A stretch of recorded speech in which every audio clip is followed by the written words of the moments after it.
જય ભારત, વંદે ભારત. વાતની શરૂઆત કરીએ. આજે સૌ પ્રથમ પ્રમુખની વરણીનો પ્રથમ ધાનપુર તાલુકા પંચાયતનો આ પહેલો દિવસ. એમાં પ્રથમ નાગરિક તરીકે પ્રમુખને હું વંદન કરું છું, તેમજ પાર્ટીના હોદ્દેદારો, તાલુકાના જે ચૂંટાયેલા તમામ હોદ્દેદારો અને દરેક તાલુકામાં ભલે હારી ગયા હોય પણ તો છતાંય અડીખમ પગે ઊભા રહ્યા છે એ તમામને મારા જોહાર વંદન. ખાસ વાત કરીએ કે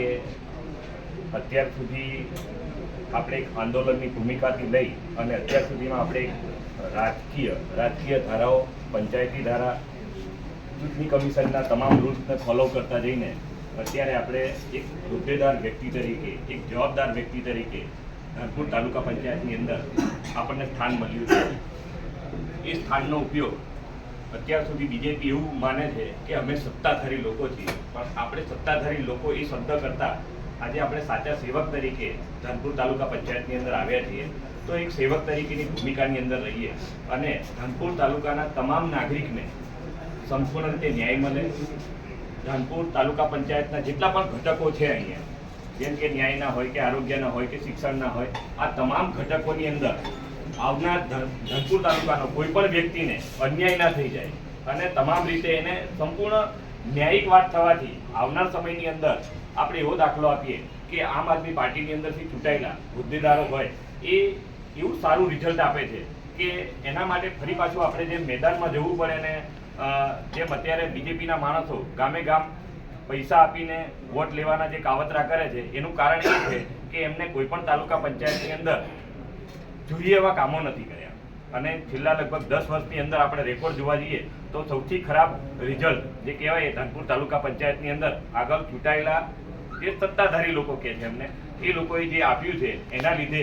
ફેરબદલની અંદર આપણે અહીંયા આમ આદમી પાર્ટીને ખૂબ મોટી વિજેતા તરીકે લાયા છીએ. અને એ સત્તા તરીકે શબ્દ ના વાપરતા આપણે એક સેવક તરીકેનો શબ્દ વાપરીશું, કારણ કે સેવક જ જનતાએ આપણને એક સેવક તરીકેની ભૂમિકામાં અહીંયા મોકલ્યા છે. અને દરેકને એક સામાન્યમાં સામાન્ય ગરીબ ઘરનો પણ વ્યક્તિ હોય ત્યારે પણ એને સંપૂર્ણ માનભેર ધાનપુર તાલુકા પંચાયતની અંદર આવે અને એના પ્રશ્નની રજૂઆત કરે અને એ રજૂઆતને સંપૂર્ણ રીતે સંભળાય અને એનું સોલ્યુશન થાય, એવું એક આપણે ઉદાહરણ પૂરું પાડીએ. અને સૌથી અત્યાર સુધીમાં શ્રેષ્ઠમાં શ્રેષ્ઠ ઉદાહરણ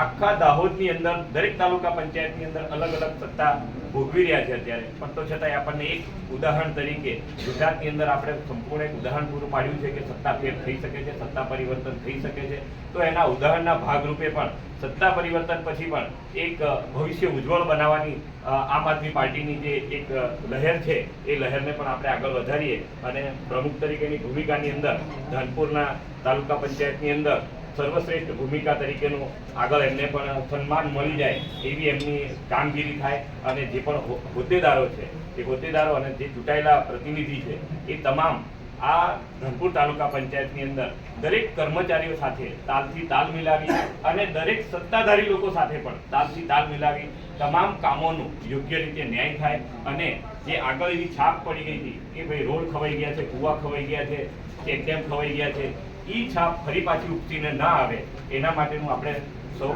ધ્યાન રાખીએ. અને ક્યાંક બીજા પણ જે અડચણરૂપ બનતા હોય તો એક તાલમેલથી એનો એક ક્યાંક અહીંયાનો અહીંયા જ એનો ઉકેલ લાવીએ કે જેથી આપણી એક છાપ છે એ કાયમ રહે. અને